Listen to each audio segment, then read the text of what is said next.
Walang ginikilingan, walang pinoprotektahan, walang kasinungalingan, serbisyong totoo lang. Saksihan! Dalawang binatilyo nasagip matapos tangayin na malakas na agos sa sapa sa Kamuning, Quezon City sa kasagsagan ng ulan. 3 araw bago ipagpatuloy ang impeachment trial, mga sticker na acquit CJ Corona nagkalat. Pangulong Noynoy Aquino pinatamaan si dating Pangulong Gloria Arroyo sa harap ng mga delegado ng ADB Summit. Sagot ng kampo ni Congresswoman Arroyo, naghahanap lang daw ng masisisi ang Pangulo para pagtakpan ang umano'y pagkukulang ng Administrasyong Aquino. Pagsasabay ng full moon sa pinakamalapit na paglalapit ng buwan sa mundo, masasaksihan sa linggo ng gabi. Sa gala ng mga bading sa Marikina, tunghayan. At sa showbiz saksi, may dugong Pinay na si Jessica Sanchez pasok sa top 4 ng American Idol Season 11.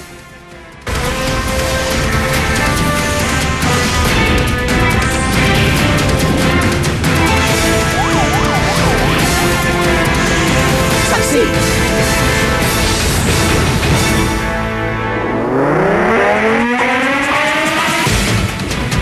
Dalawang bata ang nailigtas mula sa pagkalunod sa Quezon City matapos tangayin ng malakas na agos ng sapa. Kasunod po yan ang pagbuhos ng ulan sa Metro Manila na ayon sa Pag-asa ay magtutuloy-tuloy pa rin daw ngayong weekend. Saksi si Marizo Mali. Nung punta kami dito, umulan na po.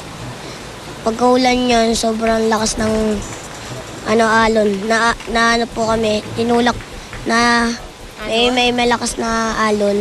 Na po kami, natulak. Tapos nalunod po ako, umiiyak po ako. Umiiyak ka? Humingi po ako ng tulong. Kabado pa rin ang batang itatago natin sa pangalang Ray nang makausap ko ilang oras matapos makaligtas sa pagkalunod sa isang sapa sa Kamuning, Quezon City tanghali nitong Biyernes. Kasagsagan ng ulan na magkayayaan daw silang maligo ng kaibigan si Jerry, di rin tunay na pangalan, para mabawasan ang dungi sa paglalakad. Sobrang dumi na kami. Dahil? Kakahingi. Na? Kakahingi po doon. Ng ano? Ng barya. Pero si Ray na hindi marunong lumangoy, bigla raw tinangay ng agos. Inawakan niya po sa kamay tapos hinila niya ako papunta doon sa may bato. Malunod na dapat ako doon. Buti nakalangoy pa ako.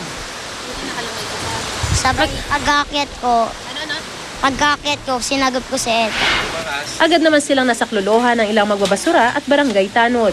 Yung tawag, eto namang aking mga tanod nandito lang kasi sa area. Kaya mabilis silang naka-response. Tapos etong bata na ito, swerte na lang at nakahawak siya sa kahoy. Yung kahoy na yon, yun ang kanya naging dahilan kaya hindi siya lumubog.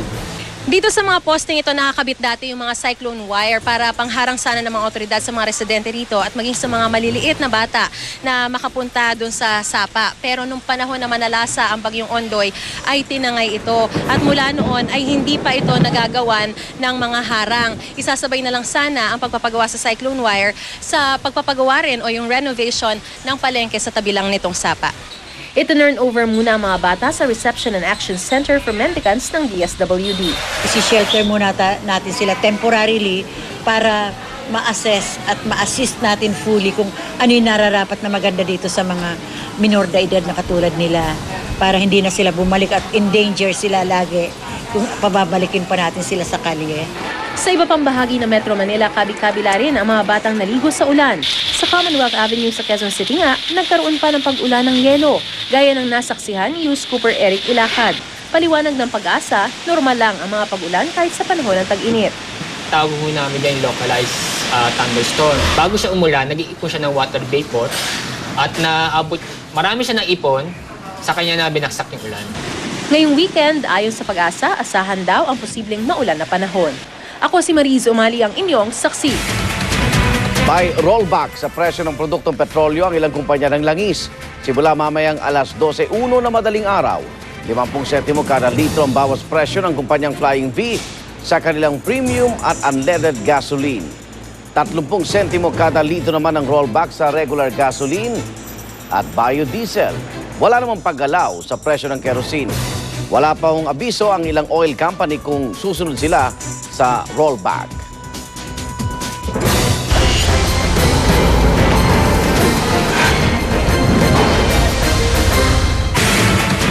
3 araw bago ang pagpapatuloy ng impeachment trial ni Chief Justice Renato Corona, kumalat ang mga sticker na nananawagang iabsuelto ang punong maestrado.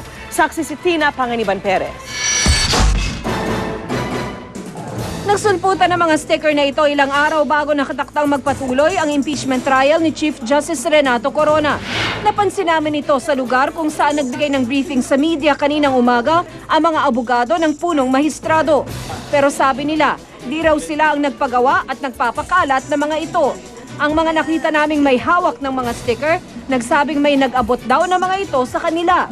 Tumanggi ang Malacanang na magkomento rito. Kasabay ng pagpapatuloy ng impeachment trial, tuloy rin naman ang investigasyon ng Ombudsman sa umano'y $10 million bank accounts ni Corona.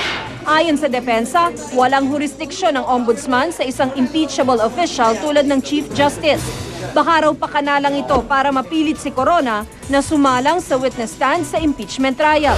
Ayon sa ating saligang batas, kung ang hangarin ay matanggal ang isang impeachable officer, ang paraan lamang ay ang impeachment. Sa personal na tingin ko, talagang ito ay dahilan para i-set up na umupo ka. Kay paliit, kay wala, basta magsalita ka. I don't think so because the Ombudsman acting was based on complaints filed by civil society and private individuals. Lahat ng agam-agam pagdating dun sa dollar accounts ni Chief Justice, matagal na sanang nabura yan o hindi na yan nagbunga o lalo pang pinag-uusapan kung nung sa simula pa lang ibinuksan na niya. Umaasa ang mga House Prosecutor at ang mga Senator Judge na matatapos ang depensa sa presentasyon ng ebidensya bago magtapos ang sesyon ng Kongreso sa June 7. Ayon sa depensa, hindi bababa sa 10 testigo pa ang kanilang ipipresenta, pero ang kanilang tansya, maisasara nila ang kaso sa huling linggo ng Mayo. Sa Lunes, unang sasalang si dating Manila Mayor Lito Atienza para ipagpatuloy ang kanyang testimonya kaugnay sa pagbili ng Manila City Government ng lupa mula sa Basa Guidote Enterprises, kumpanyang pag-aari ng pamilya ng asawa ni Corona na si Cristina. Hindi pa tiyak kung sasalang din sa Lunes si Justice Secretary Laila De Lima na pinababalik ng depensa matapos ipresenta noon ng prosekusyon. Ako si Tina Panganiban Perez, ang inyong saksi. Sa ikatlong araw ng ADB Summit, binanatan ni Pangulong Noynoy Aquino si dating Pangulong Gloria Arroyo sa harap ng mga delegado. Pero buwelta ng kampo ni Congresswoman Arroyo, naghahanap lang daw ng masisisi ang Pangulo para pagtakpan ang umano'y pagkukulang ng kanyang administrasyon. Saksi si Bernadette Reyes. In the 9.5 years of my predecessor's administration, rice imported at inflated cost by the government was rotting away in rented warehouses. Stewards of government-owned and controlled corporations advanced their interests at the expense of the people. Sa harap ng mga delegado ng Summit ng Asian Development Bank, nagpakawala na naman ng mga batikos si Pangulong Noynoy Aquino laban sa pinalitan niyang si dating Pangulong Gloria Arroyo. Muling giit ng presidente, ang mga kinakaharap daw na suliranin ngayon ng kanyang administrasyon, minana umano niya sa gobyernong Arroyo. Pero kasabay nito ang pagbibida ni Aquino na ginagawang pagtugon ng kanyang administrasyon sa kahirapan sa pamamagitan ng Conditional Cash Transfer Program na kung matatandaan, inilunsad ng administrasyong Arroyo.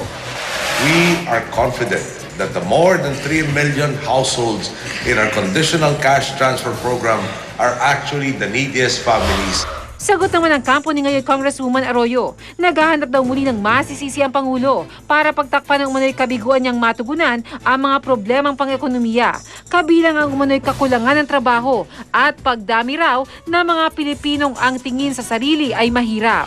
Sa labas naman ng PICC, tuloy ang protesta ng mga naniniwalang hindi natutulungan ng ADB ang mga mahihirap na bansa, pero hindi na sila nakalapit sa PICC. Igalang niyo po ang karapatang magpahayag, lalong-lalo na ng mga mahihirap at api. Tinapalan nyo na nga sila ng pader. Ngayon, gusto nyo pa silang pigilang makapagpahayag. Naharang din ang hiwalay ng grupo ng mga dayuhan. Bukas matatapos ang ika-45th annual meeting ng ADB Board of Governors dito sa Maynila.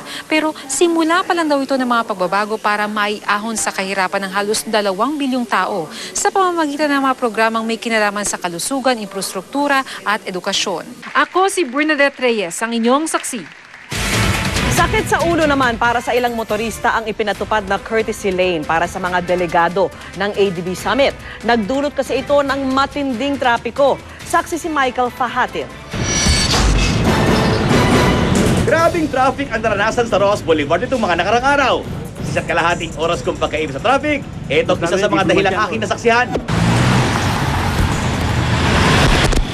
Ito ang courtesy lane. Kung makikita nyo, sobrang traffic sa aking baligid. Pero ang lane na ito, libreng-libre ang mga taga-ADB at may mga wangwang pa.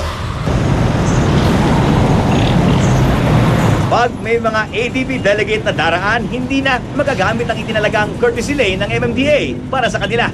Pero may ilang motoristang di na nakatiis. Pero pinigilan at napagsabihan pa sila ng mga traffic enforcer. Marami tuloy ang nainis. Traffic sobra. Sobra. Na-istorbo ba kayo? Siyempre, ubos pa ang gas namin. Apektado ko sa traffic ito? Sobra. Sobra. May courtesy lane sa gilid nyo, no? Dire-diretso lang sila, kayo? Wala, kailangan magtsaga eh.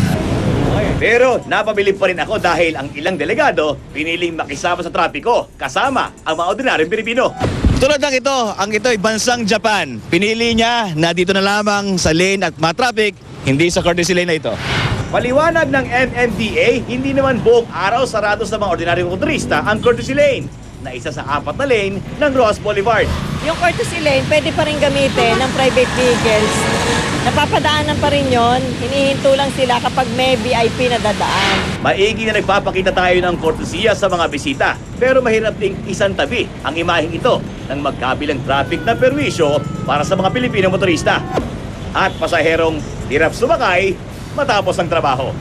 Michael Pati ng inyong saksi.